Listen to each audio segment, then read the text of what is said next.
E aí, Etequiano?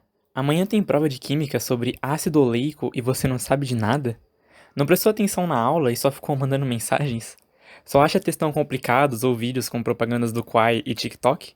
Seus problemas acabaram. Azeitona, puxa a vinheta.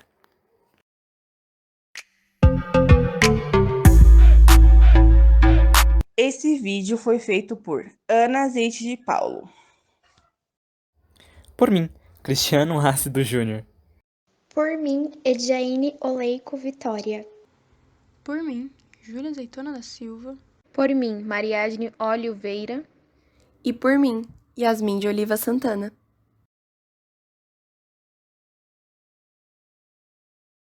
O ácido oleico é um ácido carboxílico, por possuir um grupo funcional COOH. Eu também não sei o que é isso. Ele também é um ácido graxo de cadeia longa, possuindo 18 carbonos na sua estrutura. Por possuir uma dupla ligação entre os carbonos, ele é chamado de ácido graxo insaturado. No óleo de oliva, no caso o azeite, a sua concentração chega a ser acima de 70%. Ele também está presente no óleo de gergelim e em animais marinhos, como o tubarão e o bacalhau. Tá, mas explica essa história do azeite. O óleo de oliva, um item de comércio valorizado por milhares de anos, foi considerado o sangue das sociedades que se desenvolveram às margens do Mediterrâneo. Várias civilizações se formaram e desmoronaram na região, mas a oliveira sempre esteve na base de sua prosperidade e no cerne de sua cultura. Tá, mas como ele surgiu? Existem vários mitos e lendas ao redor da origem do óleo de oliva. De acordo com a mitologia egípcia, Ísis, deusa dos antigos egípcios, ofereceu a azeitona e sua colheita à humanidade. Já na mitologia romana, foi Hércules quem trouxe a oliveira do norte da África. Em outra lenda, diz que a primeira oliveira teria crescido na terra que cobria o túmulo de Adão. Mas, para os gregos, o que rolou? Ótima pergunta.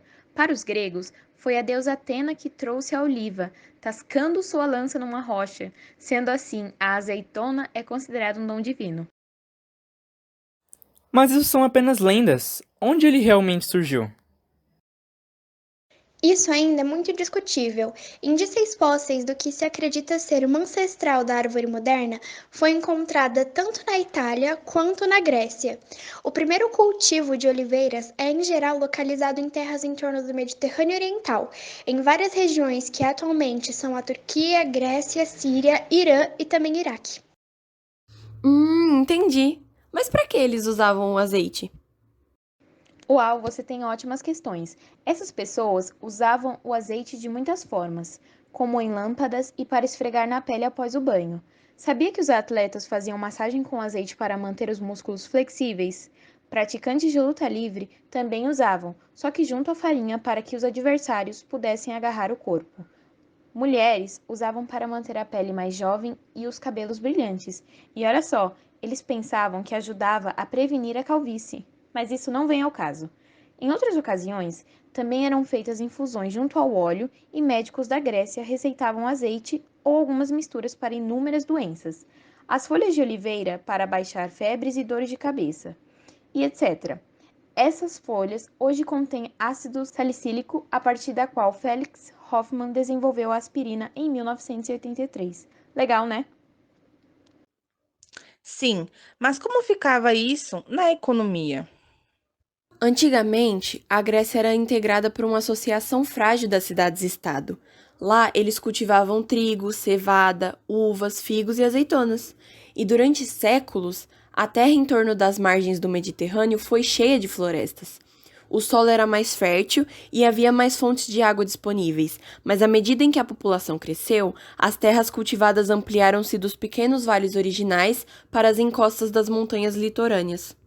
Mas quais árvores foram plantadas lá? As oliveiras, horas. Com a sua capacidade de crescer em solo íngreme e pedregoso e tolerar secas, a oliveira tornou-se mais importante.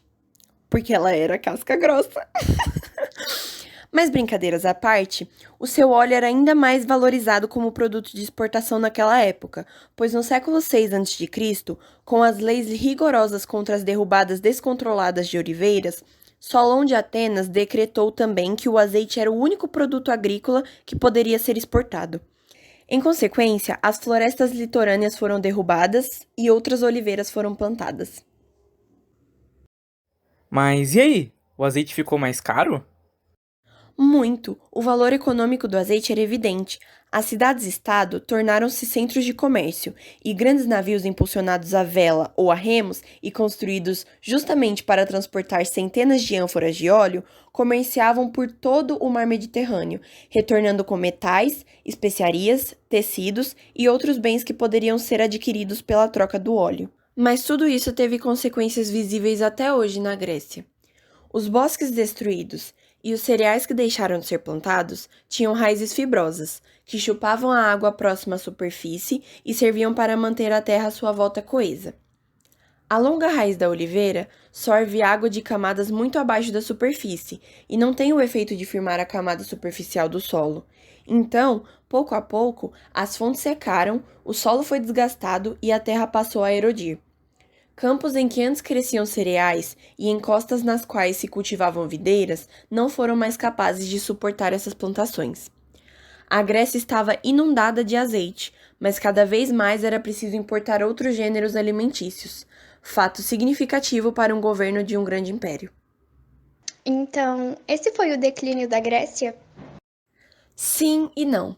Muitas razões foram dadas para o declínio da Grécia clássica, e talvez a perda de valiosas terras agricultáveis para as exigências do comércio de azeite seja uma delas. Na busca pelo melhor azeite extra virgem, o ideal é que o fruto da oliveira seja colhido numa época específica, o outono. No Brasil, por questões climáticas, a colheita inicia-se ainda no verão, na busca de extrair o melhor azeite extra virgem, ou algo do tipo. Depois de colhidas as azeitonas, são levadas ao lagar, que é onde seu óleo é extraído. Antigamente, o azeite era feito em lagares com moinhos de pedra para amassar a fruta. Estes eram movidos por animais ou pessoas, e as prensas hidráulicas extraíam óleo de capachos cheios de pasta da moagem. Este método, nos dias atuais, praticamente não é mais utilizado, pois compromete o bom resultado da extração. Já atualmente, existem processos mais modernos de se extrair o azeite, como o método da centrifugação, que continua sendo um método de extração a frio, mais precisamente 28 graus Celsius. Nesse processo, a pasta oleosa é levada para uma batedeira e em seguida para uma centrífuga que separa a água do óleo. E aí, família, de boa? Vocês estão entendendo tudo certinho? Tomara, porque agora eu vou falar um pouco sobre a química do azeite. E não é química de cabelo, até porque azeite não tem cabelo, né? O ácido oleico é o principal ácido graxo do azeite, embora ele seja encontrado em vários outros óleos e em muitas outras gorduras, mas isso não vem ao caso agora. Uma curiosidade: áreas mais frias produzem um azeite com maior conteúdo de ácido oleico que áreas mais quentes. Mas voltando. Atualmente, existem indícios convincentes de que dieta com gordura saturada em proporções elevadas pode contribuir para o desenvolvimento de doenças cardíacas. Então, assim, tomem cuidado, por favor.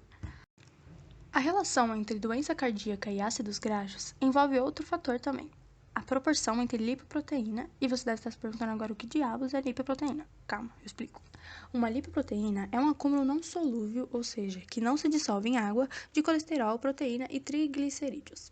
Mas voltando. Envolve a proporção entre lipoproteína de alta densidade, as famosas HDLs, e a lipoproteína de baixa densidade, as LDL. As HDLs são consideradas lipoproteínas boas, pois transportam colesterol que acumularam demais nas células de volta para o fígado, onde são eliminadas. Para vocês conseguirem lembrar disso, pensem assim: HDL, hoje Deus livre. Captaram? As lipoproteínas más, no caso as LDL, fazem basicamente o contrário. Elas transportam colesterol do fígado ou intestino delgado para células recém-formadas ou em crescimento. Cretinas? Pode até ser, mas isso é necessário. E para vocês lembrarem disso também, tem uma forma parecida com a HDL, só que a LDL fica logo Deus leva. Embora essa seja uma função necessária, o excesso de colesterol na corrente sanguínea acaba por assumir a forma de depósito de placa nas paredes arteriais, levando ao estreitamento das artérias. Se as artérias coronarianas, que levam aos músculos do coração, ficarem obstruídas, a redução do fluxo sanguíneo resultante pode causar dores no peito e ataques cardíacos. Então, mais uma vez, tomem cuidado. Resumindo, a proporção entre o HDL e o LDL, bem como o nível total de colesterol, é importante na determinação do risco de doença cardíaca. Embora as qualidades saudáveis do azeite fossem louvadas pelas sociedades mediterrâneas antigas e consideradas uma causa de longevidade, não havia conhecimento químico por trás dessas crenças, até porque eles não eram tão evoluídos e tal, né? Em épocas nas quais o principal problema no tocante à dieta devia ser simplesmente obter calorias suficientes, os níveis de colesterol e as razões HDL e LDL deviam ser relevantes. O endurecimento das artérias não era um problema, porque pensa, durante séculos a maioria da população do norte da Europa, onde a principal fonte de triglicerídeos na dieta era a gordura animal, a expectativa de vida era menos 40 anos. E outro aspecto da química do óleo de oliva também explica sua importância no mundo antigo. À medida que aumenta o número de ligações duplas carbono com carbono no ácido graxo, aumenta também a tendência do óleo ficar rançoso. A proporção de ácidos graxos poliinsaturados baixa que em outros óleos, em geral 10%, o que lhe confere uma durabilidade mais longa que a de qualquer outro óleo. Além disso, o azeite contém pequenas quantidades de polifenóis e de vitaminas E e K. Quando é extraído das azeitonas pelo método tradicional da prensagem a frio, o óleo tende a conservar melhor essas moléculas antioxidantes, as quais podem ser destruídas a temperaturas elevadas.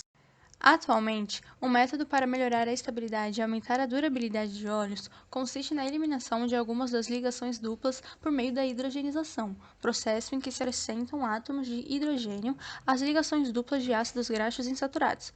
O resultado é um triglicerídeo mais sólido. Esse é o sistema usado para converter óleos em substitutos da manteiga, a margarina.